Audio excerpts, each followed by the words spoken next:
Hello everyone! Ito na pala yung pinag-propagate ko using the ICU method.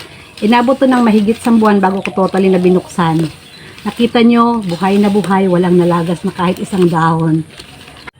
Kung makikita nyo, fresh na fresh at buhay na buhay. Nakita nyo yung mga basa pa rin yung mga dahon niya.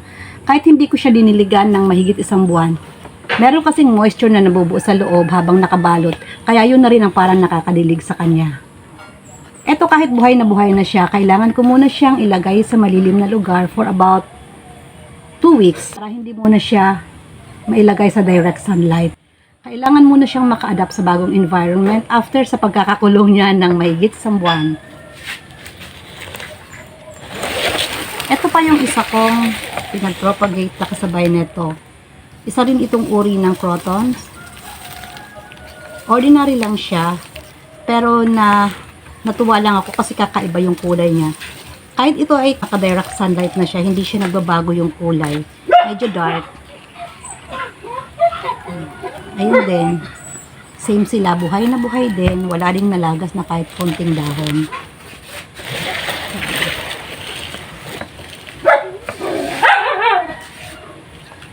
Ito nga pala yung una kong reel na umabot na ng 222,000 views at the moment. As promised ko noon, ipapakita ko sa inyo kapag tatanggalin ko na ang pagkakabalot. So, eto na yon. Kung napansin nyo, noong unang binalot ko to ay tuwid na tuwid ang mga dahon at ngayon ay parang nakalayday o nakabuka na sila.